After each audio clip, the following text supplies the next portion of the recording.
तो दोस्तों, स्वागत है आपका हमारी नई वीडियो में। तो आज हम यहाँ जो साइंस के पीवाईक्यू को देखेंगे, जो हमारे किसी न किसी एग्ज़ाम में ज़रूर पूछे गए हैं।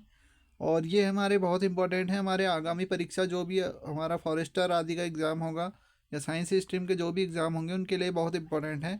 और यदि आप हमारे टेलीग्राम ग्रुप से जुड़ना चाहते हैं तो उसके लिंक डिस्क्रिप्शन में दिया है, आप जुड़ सकते हैं। जैसे इसमें हमारा प्रश्न है कि कथन दिया है, यानी हमें स्टेटमेंट दी गई है कि आ man standing on a completely frictionless surface can propel himself whistling. तो क्या कह रहा है कि एक पूर्णतः घर्षणहीन पृष्ठ पर, यानी वहाँ फ्रिक्शनलेस सरफेस है, वहाँ पर खड़ा एक व्यक्ति सीटी बजाने के लिए अपने को गति में ला सकता है।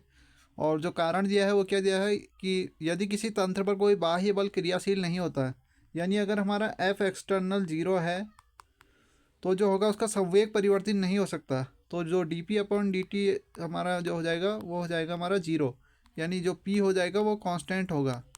तो ये दूसरा जो कारण दिख रहा है ये हमको सही दिख रहा है, लेकिन जो कथन है ये हमारा गलत है। क्योंकि जब हमारा बल ही जीरो है तो मोमेंटम अपने आप हमारा कंजर्व होगा या परिवर्तित नहीं हो सकता। तो इसका जो ऑप्शन हमारा डी होगा हमारा ए गलत है, परंतु आर जो है वो सही है हमारा। तो देख सकते हैं ये आई एस प्री में पूछा गया है। तो देख सकते हैं सीटी बजाने से पूर्णतः घर्षणहीन पृष्ठ पर कोई भी व्यक्ति गति नहीं कर सकता, क्योंकि किसी भी प्रकार की गति के लिए घर्षण यानी फ्रिक्शन या क्रिया प्रतिक्रिया बल आवश्यक है। यानी व्यक्ति को किसी पृष्ठ पर गति से प्रतिक्रिया स्वरूप अपने पैरों पर घर्षण बल या प्रतिक्रिया बल कार्य करता है। और इसी प्रकार जो न्यूटन का क्रिया प्रतिक्रिया का नियम प्रतिपादित किया था, यानी every action has equal and opposite reaction, ये हमारा क्रिया प्रतिक्रिया का नियम होता है। जबकि किसी तंत्र पर बल संवेग में परिवर्तन की दर के बराबर होता है। दूसरी स्टेटमेंट हमारी पूरी तरह से सही थी, F equal to D P upon D T, या इससे हमने ये निष्कर्ष निकाला। तो ए गलत है, किंतु आर जो हमारा सही है। फिर हमारा कि किसी कण पर किसी दिए गए समय अंतराल के दौरान कार्यशील बल के कारण उस कण पर आवेग, तो यानी आवेग क्या होता है, the impulse on a particle due to a force acting on it during a given time interval equals to the change in its. तो किसके बराबर होता है जो हमारा आवेग होता है, वो किसके बराबर होता है? तो इसके हिस्से ऑप्शन से देखेंगे तो बी होगा हमारा, उसके संवेग में परिवर्तन के दर के बराबर होता है। तो संवेग किसी वस्तु में द्रव्यमान और वेग के गुणनफल को संवेग बोलते हैं, P equals to M B. और आवेग क्या होता है, इम्पल्स बोलते हैं इसे। तो किसी वस्तु पर आरोपित बल एवं समय अंतराल कि अगर हमारे एक छोटे से टाइम इंटरवल के लिए अगर हमारा कोई फोर्स अप्लाई हो रहा है तो इसे हम इम्पल्स बोलते हैं या आवेग बोलते हैं। तो ये इस फॉर्मूला याद होना चाहिए आवेग का, I equals to F into delta T, या एफ की जगह हम एम ए रख सकते हैं और इसकी यूनिट निकालेंगे तो ये आ जाएगी किलोग्राम मीटर पर सेकंड। और M into V two minus V one भी इसको लिख सकते हैं हम। यहाँ से हमने ये निष्कर्ष निकाला और इसका ये फॉर्मूला याद होना चाहिए आवेग का। फिर है हमारा कि गोली मारने वाला एक खिलाड़ी नीचे पानी, एक ऊंची स्प्रिंग बोर्ड से गोलता मारने वाला एक खिलाड़ी नीचे पानी में घुसने से पहले विभिन्न प्रकार के अभ्यासों को संपन्न कर सकता है। निम्नलिखित में से कौन सा प्राचल गिरने के दौरान स्थिर रहेगा? यानी अगर कोई गिर रहा है तो उसका जो कोणीय संवेग होगा, एंगुलर मोमेंटम होगा, वो हमारा कंजर्व रहेगा। कोई गोता मारा, जो आप स्विमिंग को देखते हैं तो उसमें जो गोता मारता है तो उस दौरान उसका जो एंगुलर मोमेंटम होगा वो हमारा कंजर्व रहता है। तो एक ऊंची स्प्रिंग बोर्ड से गोता मारने वाला एक खिलाड़ी नीचे पानी में घुसने से पहले विभिन्न प्रकार के अभ्यासों को संपन्न करता है। ऐसा करने से जो खिलाड़ी होता है उसका जड़त्व आघूर्ण यानी मोमेंट ऑफ इनर्शिया घट जाता है तथा उसका कोणीय संवेग बढ़ जाता है, जिस कारण उसका कोणीय संवेग संरक्षित रहता है।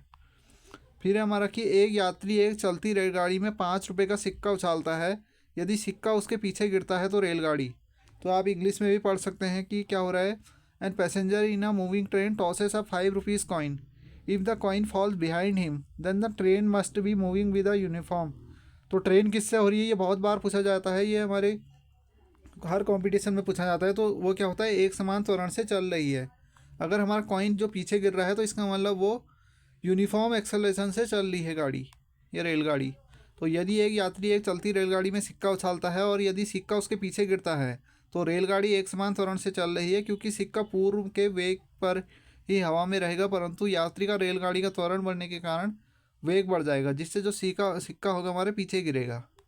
फिर यही हमारा कथन कारण वाला है कि लोहे का एक गोला पारे पर तैरता है, यानी an iron ball floats on mercury but gets emerge in water, परंतु वो पानी में डूब जाता है। तो लोहे का आपेक्षिक घनत्व पारे के आपेक्षिक घनत्व के बराबर होता है। The specific density of iron is more than the that of mercury. तो इसका जो होगा हमारा सी सही होगा कि A is true but R is false. लोहे का ये बहुत बार पूछा जाता है कि लोहे का जो गोला होता है वो पानी में तैरता है, लेकिन पारे में तैरता है यानी मरकरी में तैरता है, लेकिन पानी में डूब जाता है। तो ये क्यों होता है बताएंगे अब। तो ये होता है हमारा प्लवन का नियम, यानी संतुलित अवस्था में तैरने पर वस्तु को अपने भार के बराबर द्रव को विस्थापित करती है। अगर कोई तैर रही है तो उस अपने भार के बराबर ही पानी हटाएगी।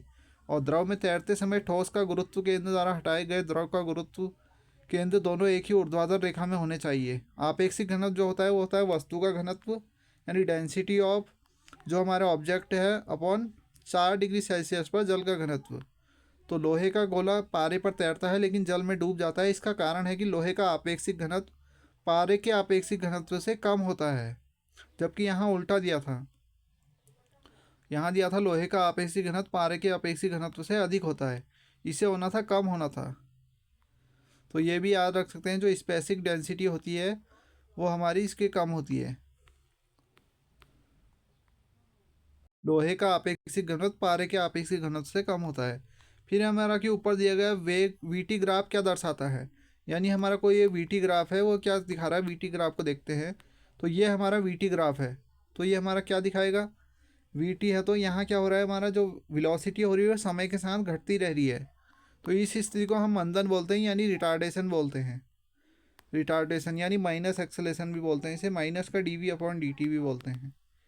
इसमें जो होता है वेग हमारा घटता है। फिर जब एक गेंद फर्श पर गिरती है तो उच्छालित होती है, क्योंकि वह उच्छालित होती है, यानी when a ball drops into the floor it bounce. Why does it bounce, तो ये उछलती क्यों है पूछा है। तो ये होता है संकट के दौरान जो होता है फर्श गेंद पर बल डालती है। द फ्लोर एक्स्ट्रा फोर्स, यानी एक फोर्स उस पर एक्ट करती है on the ball during the impact, तो उस पर एक बल डालती है। जब एक गेंद फर्श पर गिरती है तो उच्छलित होती है यानी ऊपर को चलते हैं, क्योंकि संकट के दौरान यानी जो उसका कोलिजन होगा फर्श गेंद पर बल डालती है। इस बल का अपने आप प्रत्यास्थता के गुण के कारण गेंद उच्छित होती है, यानी इलास्टिसिटी के कारण उच्छादित होती है। और इसे हमारा जो थर्ड लॉ ऑफ न्यूटन होता है उससे भी समझा जा सकते हैं, यानी क्रिया प्रतिक्रिया का नियम जो होता है, जिस पर हम जितना बल लगाते हैं वो वस्तु हम पर भी उतना बल लगाती है। फिर ऊंचाई से गिरने पर किसी मानव या अन्य पशु की अपेक्षा बिल्ली के बचने की संभावना अधिक होती है। इसका कारण क्या है, यानी हमारा कोई ऊंचाई से गिर रहे हैं तो उसमें किसी मानव या अन्य पशु की अपेक्षा बिल्ली के बचने की संभावना अधिक होती है। तो ऐसा क्यों होता है पूछा है। तो इसका जो ऑप्शन नंबर ए होगा यही हमारा सही होगा। क्या होगा, बिल्ली जो होगा तत्काल अपने आप को समायोजित कर अपने चारों पैर पर भूमि पर आ जाती है और पैरों को मोड़ सकती है ताकि गिरने के संकट को अवशोषित कर सके। तो अपने पैरों को मोड़ सकती है और जो कोलिजन होती है उसको कम कर सकती है, जो उसका भूमि पर कोलिजन होगा उसको कम कर सकती है। तो देख सकते हैं संकट को अवशोषित कर सकती है। फिर कोई बस अपने मूल स्थान से 300 किलोमीटर दूर गंतव्य तक 50 किलोमीटर प्रति घंटे की गति से जाती है और 60 किलोमीटर प्रति घंटे की गति से वापस लौटती है। तो इसकी एवरेज स्पीड क्या होगी। तो एवरेज स्पीड का जो फॉर्मूला होता है सिंपल होता है हमारा 2v1v2 अपॉन v1+v2, या S1 भी ले सकते हैं। तो 50 से जा रहा है 60 से आ रहा है तो रख देंगे इसको और इसे सॉल्व करेंगे तो ये हमारा 600/11 आएगा, यानी 54/55 किलोमीटर पर आवर। ये फॉर्मूला याद रखना है औसत गति का। फिर है हमारा कि एक क्रिकेट मैच में तीव्रगामी गेंद को लपकते समय मैदान में स्थित एक क्षेत्र रक्षक अपने हाथों को तीव्रगामी गेंद के साथ धीरे धीरे पीछे की तरफ खींचता है। हम भी देखते हैं जब मैच होता है तो जो कैच करने के लिए अपने हाथों को पीछे फेंकता है ताकि वेग शून्य तक घटाया जा सके। यह क्रिया क्या निरूपित करती है, ये बहुत बार पूछा जाता है कि इसका एग्जाम्पल होता है। तो ये न्यूटन का द्वितीय गति नियम का पालन करता है, या इसका एग्जाम्पल है एक। तो एक क्रिकेट मैच में तीव्रगामी गेंद को लपकते समय मैदान में स्थित एक क्षेत्र रक्षक अपने हाथों को तीव्रगामी गेंद के साथ धीरे धीरे पीछे की तरफ खींचता है ताकि वेग व गेंद के संवेग को शून्य तक घटाया जा सके। यह क्रिया न्यूटन के द्वितीय नियम को निरूपित करती है, यानी सेकेंड लॉ ऑफ न्यूटन को निरूपित करती है। फिर एक इलेक्ट्रॉन और एक प्रोटॉन समान त्रिज्या के वृत्तीय मार्गों पर समान चाल से परिसंचरण कर रहे हैं। यदि प्रोटॉन का द्रव्यमान इलेक्ट्रॉन के द्रव्यमान की तुलना में लगभग 2000 गुना है तो निम्नलिखित में से कौन सा घटित होगा। तो हमें इनकी स्टेटमेंट दी गई है, तो हमें अगर देखेंगे तो क्या होगा, प्रोटॉन के लिए आवश्यक अभिकेंद्री बल इलेक्ट्रॉन के लिए आवश्यक अभिकेंद्री बल की तुलना में लगभग 2000 गुना अधिक होगा। तो इसे आप पढ़ सकते हैं। इससे इसका जो एग्जाम्पल होगा वो क्यों होगा ये समझेंगे। तो जो अभिकेंद्री बल होता है वो होता है हमारा F=mv²/r। तो यहाँ पे हम पहले इलेक्ट्रॉन पे लगने वाला जो अभिकेंद्री बल होगा यानी सेंट्रीपिटल फोर्स होंगे वो निकाल देंगे बट्टे प्रोटॉन पे लगने वाला। तो जो हमारा प्रोटॉन का मास है इलेक्ट्रॉन के मास से ज़्यादा है तो पहला तो mv² आ जाएगा, दूसरा आ जाएगा 2000/mv²/r। तो यहाँ से हम निकालेंगे तो जब एक इलेक्ट्रॉन पर एक प्रोटॉन की सामान्य त्रिज्या, सिंपल यहाँ से हमको ये निकला कि जो इलेक्ट्रॉन पे जो फोर्स लग रहा है वो हमारा 2000 टाइम है प्रोटॉन पे लगने वाले फोर्स से।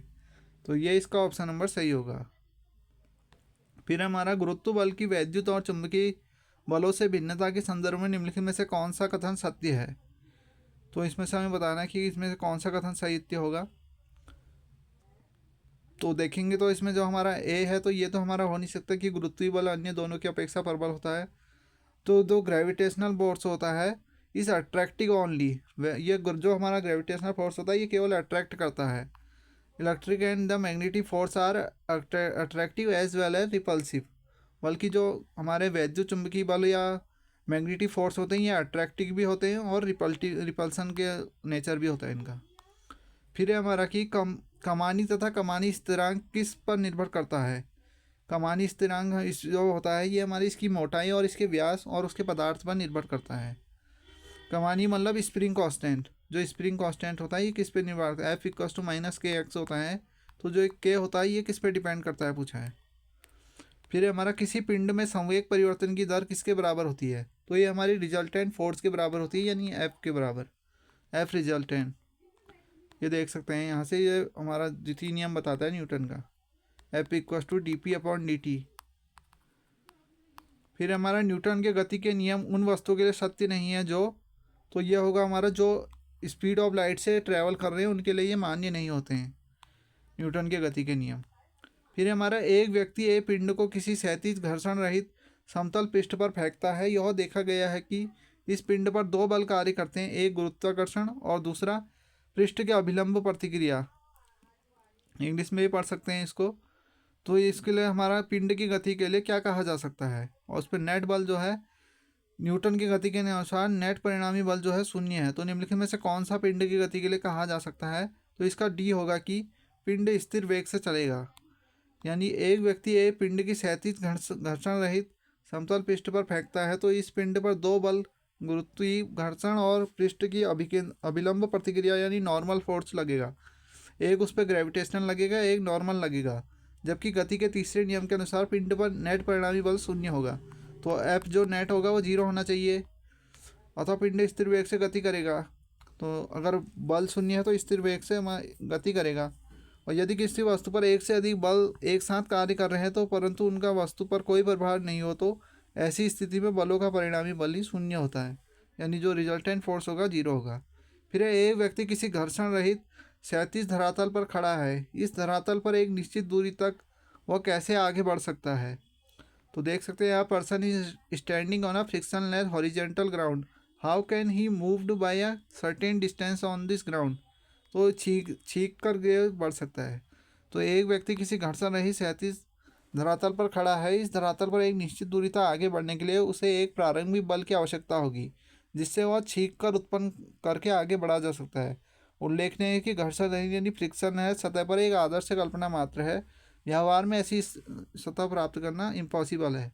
फ्रिक्शनलेस वास्तव में होना हमारा इम्पॉसिबल ही नहीं है, पॉसिबल नहीं है।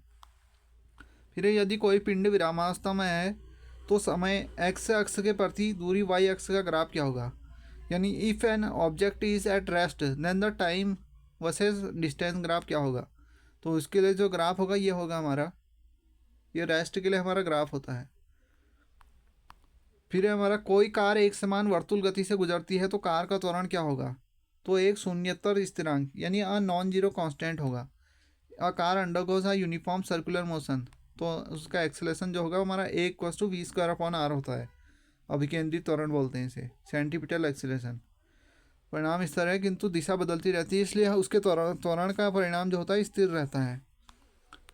फिर है हमारा कि एक कार बेंगलुरु से चलना प्रारंभ करती है और दक्षिण की और सीधी रेखा में 50 किलोमीटर चलती है और तुरंत मुड़कर वापस बेंगलुरु आ जाती है। इस पूरे चक्र में 2 घंटे का समय लगता है। इस पूरे चक्र के लिए कार का औसत वेग परिणाम क्या होगा? तो इसका जो होगा हमारा 0 हो जाएगा, क्यों जहाँ जा रहा है वहीं आ जा रहा है वो। विस्थापन क्या हो जाएगा? शून्य हो जाएगा। इसके लिए डिस्प्लेसमेंट शून्य होगा तो औसत वेग भी हमारा शून्य होगा। फिर अब इसमें देखेंगे कि केमिस्ट्री का क्वेश्चन है कि धुआं किस प्रकार का मिश्रण है? तो ये हमारा गैस मिश्रित ठोस का मिश्रण है, यानी सॉलिड मिक्सड विद गैस। ये हमारा धुआं एग्जाम्पल है। तो धुआं जो होता है गैस और ठोस के मिश्रण से बनता है। धुआं किसी वस्तु के जलाने पर उत्पन्न होता है। धुएं के कण वायुमंडल में मौजूद वायु कणों के साथ मिश्रण बना लेते हैं और धुआं वायु के कणों और गैसों का एक संग्रह है। धुएं में पाई जाने वाली विषैली गैस को कार्बन मोनोऑक्साइड होती है। फिर निम्नलिखित में से कौन सा पदार्थ एक मिश्रण नहीं है? तो मिश्रण यानी बर्फ़ जो है एक मिश्रण नहीं है, बाकी तीनों ये हमारे मिक्सचर हैं। तो मिश्रण के घटकों का अनुपात निश्चित नहीं होता है और वह अशुद्ध पदार्थ हैं। वायु, समुद्री जल, खनिज, मृदा, आइसक्रीम, ये सब हमारे अशुद्ध होते हैं, जबकि बर्फ़ जो है एक यौगिक है। यौगिक वह शुद्ध पदार्थ है जो 2 या 2 से अधिक तत्वों के निश्चित रासायनिक संयोग से बना होता है। जैसे हमारा पानी, H2O, चीनी, नमक, ये सब हमारे यौगिक बोलते हैं इन्हें, कंपाउंड। फिर हमारा वायु क्या है? तो वायु क्या है? एक मिक्सचर है, एक मिश्रण है। तो वायु में विभिन्न गैसें। तो इसमें क्वेश्चन है हमारा कि वायु क्या है? तो वायु क्या है? हमारा एक मिश्रण है। अभी देखा था हमने, वायु इज अ मिक्सचर, यानी एयर हमारा एक मिश्रण है। फिर निम्नलिखित में से कौन सा पदार्थ एक मिश्रण नहीं है? तो मिश्रण हमारा जो टीन है ये हमारा एक मिश्रण नहीं है, बाकी जो तीनों हैं ये हमारे मिश्रण हैं। देख सकते हैं ये सब एग्जाम में पूछे गए हैं। तो टीन जो है एक शुद्ध रासायनिक तत्व है, यह मिश्रण नहीं है। इसे एसएन से प्रदर्शित करते हैं। इसका परमाणु क्रमांक 50 है, जबकि समुद्री जल, मृदा, वायु के अनेक प्रकार के रासायनिक तत्व मौजूद होते हैं, अतः यह सभी पदार्थ मिश्रण है। फिर हमारा पायस, इमल्सन, किससे मिलकर बना होता है? तो ये हमारा सी 2 द्रव से मिलकर बना होता है। तो पायस 2 या 2 से अधिक अमिश्रणीय तत्व तरल पदार्थों से मिलकर बना होता है, जिसमें एक द्रव परिक्षेपण माध्यम और दूसरा द्रव परिक्षिप्त अवस्था में होता है। पायस के उदाहरण क्या हैं? जैसे मक्खन, दूध, क्रीम, ये हमारे पायस जो हमारे पायस यानी इमल्सन के एग्जाम्पल होते हैं। फिर है हमारा कि निम्नलिखित में से कौन सा एक समांगी मिश्रण है? तो वो है हमारा बी, मेथेनॉल और जल जो है ये हमारा एक समांगी मिश्रण है, यानी होमोजोनियस मिश्रण है। तो किन्हीं 2 या 2 से अधिक शुद्ध पदार्थों का वह संयोग जिसमें वे एक दूसरे में पूर्णतः मिल जाते हैं एवं संपूर्ण पदार्थ के शुद्ध पदार्थ अलग अलग न दिखाई दे, समांगी मिश्रण या विलयन कहलाते हैं। फिर निम्नलिखित में से कौन सा एक विलयन नहीं है? यानी which of the following is not a solution? तो यह है हमारा ऑप्शन नंबर डी, शुगर। तो वे विलयन क्या होते हैं? 2 प्रावस्था जिसमें 2 या 2 से अधिक शुद्ध पदार्थ आपस में मिलते रहते हैं, जैसे दूध, मिश्र धातु, ये सब हमारे वह पदार्थ जो 2 या 2 से अधिक से तत्वों के आपस में निश्चित रासायनिक संयोग से बना होता है, यौगिक कहलाता है। और ये हमारे यौगिक की डेफिनेशन है। जैसे जल, शर्करा, यूरिया, ये हमारे यौगिक हैं। उपयुक्त विकल्पों में से सिवाय शर्करा के अन्य सभी विलयन के अंतर्गत आते हैं, अतः विकल्प डी हमारा सही होगा। फिर हमारा वायु है, तो एयर क्या है हमारा? ऑप्शन नंबर बी, हमेशा एक मिश्रण होता है, यह याद रखना है, ये बहुत बार पूछा गया है, वायु एक मिश्रण होता है। फिर उपधातु क्या होते हैं? तो सी होंगे ये धातुओं और अधातुओं दोनों के कुछ गुणधर्म रखने वाले, इन्हें सेमीकंडक्टर एग्जाम्पल हैं, जैसे जिनके क्या कहते हैं कुछ गुण हमारे अधातुओं से मिलते हैं, कुछ गुण धातुओं से मिलते हैं। जैसे एग्जाम्पल हैं इसके सिलिकॉन, जर्मेनियम, आर्सेनिक, एंटीमनी, ये सब हमारे 6 उपधातु। परायो जो होते हैं ये एस्पोटेरिक ऑक्साइड बनाते हैं। एस्पोटोरिक पदार्थ वे हैं जो अम्ल और क्षार दोनों से अभिक्रिया कर सकते हैं। फिर निम्नलिखित में से कौन सा एक तत्व नहीं है? तो ये हमारे सभी तत्व हैं, तो उपयुक्त में से कोई नहीं होगा। एक ही प्रकार के परमाणु से मिलकर बने पदार्थों को तत्व कहते हैं।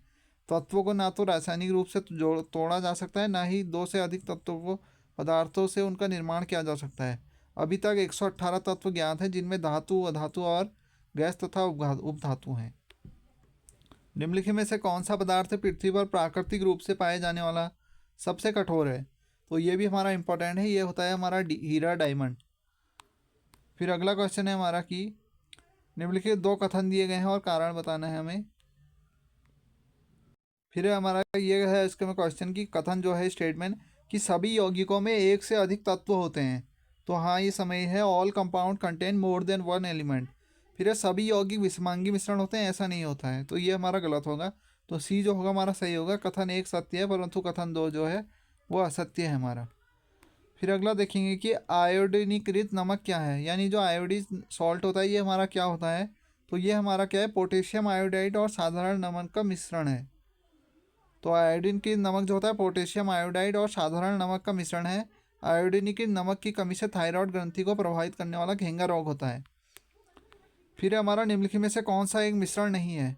तो ये पारा जो है मरकरी, ये हमारा एक मिश्रण नहीं है। जब दो या दो से अधिक पदार्थों या तत्वों यौगिकों को बिना किसी निश्चित अनुपात में मिलाते हैं तो इस प्रकार प्राप्त पदार्थों को मिश्रण कहा जाता है। तो देख सकते हैं जो पारा है मिश्रण, ये जो पारा है हमारा ये मिश्रण नहीं है, मरकरी एक मिश्रण नहीं है।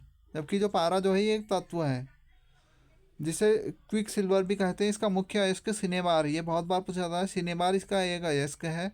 यह सफ़ेद एवं अत्यंत चमकीली धातु है जो कमरे के ताप पर द्रव अवस्था में पाई जाती है। निम्नलिखित में से कौन सी विशेषता एक यौगिक की नहीं होती है, यानी which of the following is not a characteristic of compound. तो इसका ऑप्शन नंबर ए सही होगा, संगठन चर परिवर्तनशील होता है, यानी कंपोजिशन इज वेरिएबल। यौगिक दो या दो से अधिक तत्वों से बने रासायनिक पदार्थ होते हैं जो रासायनिक रूप से एक निश्चित अनुपात में एक साथ बंधे होते हैं। यौगिक के सभी कण केवल एक ही प्रकार के होते हैं, इसके अवयवों को सामान्य भौतिकी विधियों से पृथक नहीं किया जा सकता है। फिर निम्नलिखित में से कौन सा एक विषमांगी मिश्रण है। तो विषमांगी मिश्रण कौन सा बताना है इसमें। तो इसका जो होगा ऑप्शन नंबर सी जो होगा हमारा सही होगा, ये हमारा एक विषमांगी मिश्रण है, यानी हेट्रोजीनियस मिक्सचर है। बाकी जो तीनों है ये हमारे होमोजीनियस सॉल्यूशन है या मिक्सचर है, होमोजीनियस मिक्सचर। फिर हमारा कि बोस आइंस्टीन कंडेंसेट क्या है, यानी बोस आइंस्टीन संगठन क्या है। ये हमारी द्रव्य की पांचवी अवस्था है, यानी फिफ्थ स्टेट ऑफ मैटर है। यही है हमारा कि पदार्थ की नवीनतम खोजी गई अवस्था कौन सी है। तो ये बोस आइंस्टीन है। पहले सॉलिड, लिक्विड, गैस और प्लाज्मा, और ये पांचवी जो हमारी बोस आइंस्टीन संगणित। तो बोस आइंस्टीन संगणित पदार्थ की नवीनतम खोजी गई एक अवस्था है जिसमें बोसॉन की तनु गैस को परम शून्य यानी 0 डिग्री केल्विन या -273 डिग्री सेल्सियस पर केल्विन होगा, सॉरी, और ये डिग्री सेल्सियस होगा, बहुत निकट ताप पर ठंडा कर दिया जाता है। इस अवस्था में अत्यधिक बोसॉन कण निम्नतम क्वांटम अवस्था में होते हैं। पदार्थ की इस अवस्था की खोज 1924-25 में सत्येंद्र नाथ बोस ने की थी। और फिर अगला क्वेश्चन है हमारा कि एक ही प्रकार का परमाणु निम्नलिखित में से मिलता है। तो ये होगा हमारा सी, प्राकृतिक तत्व से मिलकर बनता है।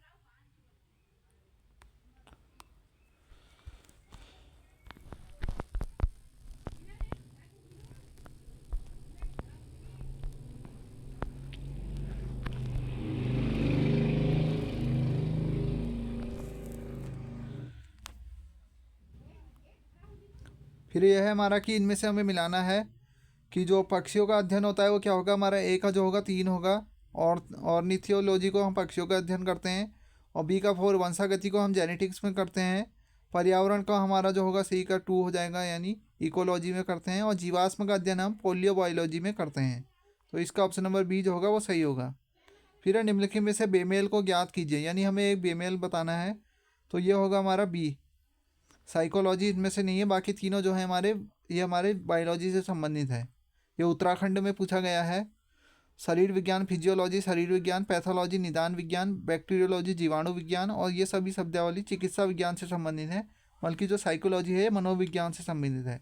फिर है हमारा कि ऑन्कोलॉजी किसका अध्ययन होता है। तो ये हमारा कैंसर का अध्ययन को ऑन्कोलॉजी कहा जाता है। फिर हमारा कि जंतु विज्ञान अध्ययन करता है, यानी जूलॉजी किसका अध्ययन करता है। तो ये जीवित व मृत जानवर दोनों का अध्ययन करता है। फिर हड्डियों का अध्ययन विज्ञान की किस शाखा के अंतर्गत होता है। तो ये हमारा डी होता है ऑस्टियोलॉजी, इसके अंतर्गत हड्डियों का अध्ययन होता है। फिर है पोलियो बॉटनी के अंतर्गत अध्ययन करते हैं, ये भी उत्तराखंड पीसीएस में पूछा गया है। तो ये डी होगा, जंतु जीवाश्म के अध्ययन को ही हमारा ये बोलते हैं। बल्कि जो हमारा पोलियो बॉटनी होता है इसके अंतर्गत हम जीवाश्मों का अध्ययन करते हैं, हमने पहले भी देखा था। जीवाश्म वनस्पतियों का अध्ययन करते हैं पोलियो बॉटनी के अंतर्गत, बाकी आप इनको पढ़ सकते हैं। फिर अगला है हमारा कि जैव जगत में होने वाले कार्य, गुण व पद्धति के अध्ययन के किस विज्ञान को मशीनी जगत के उपयोग करने को क्या कहते हैं। तो इसे बोलते हैं हमारा बायोनिक्स। तो बायोनिक्स के अंतर्गत जीवों के कार्य, विशेषता और संबद्ध तथ्यों का वैज्ञानिक अध्ययन व अजीवित तंत्रों पर इसका प्रयोग किया जाता है। फिर अगला हमारा विटीकल्चर जाना जाता है। तो ये बी होगा हमारा अंगूर के उत्पादन से। फिर हमारा विज्ञान की वह शाखा जिसमें आनुवांशिक जेनेटिक अभियांत्रिकी के द्वारा मानव प्रजाति में सुधार लाया जाता है। तो इसे यूजेनिक्स के नाम से जाना जाता है। फिर है कीटों के वैज्ञानिक अध्ययन को क्या कहते हैं, तो इसे एंटोमोलॉजी बोलते हैं। ऑप्शन नंबर बी जो होगा सही है, ये उत्तराखंड में भी पूछा गया है। फिर है वृद्धावस्था व काल प्रभावन के विषय में ज्ञान प्राप्त होने की विधा को क्या कहते हैं, तो इसे बी बोलते हैं, जेरेंटोलॉजी बोलते हैं इसे। फिर है कीट संवर्धन क्या है, यानी वर्मी कल्चर क्या है, तो यह है कीटों की वृद्धि करने का विज्ञान, वर्मी कल्चर। फिर सूची 1 को सूची 2 से मिलाना है हमने, तो इसका जो सी होगा वो सही होगा, यानी ए का जो होगा 3 होगा। आणविक जीव विज्ञान जो होगा ये हमारा जेडी वॉटसन ने दिया था। और बी का यानी 1 है हमारा लुई पास्चर ने जो था सूक्ष्म जैविकी यानी माइक्रोबायोलॉजी की इन्होंने खोज की थी। और जो सी का होगा वो हमारा 2 होगा, यानी कार्ल लीनियस ने ये वर्गीकरण का टैक्सोनॉमी की खोज की थी। और जो चार्ल्स डार्विन है इन्होंने विकास की खोज की थी। डी का 4 इवोल्यूशन बोलेंगे जिसे, तो ये विकास की खोज इन्होंने की थी। फिर हमारा जेंटोलॉजी निम्नलिखित में से किसके अध्ययन से संबंधित है, तो ये हमारा डी वृद्ध से संबंधित है। तो थैंक्स फॉर वॉचिंग, मिलते हैं अगली वीडियो में, तब तक के लिए goodbye. Please subscribe my channel.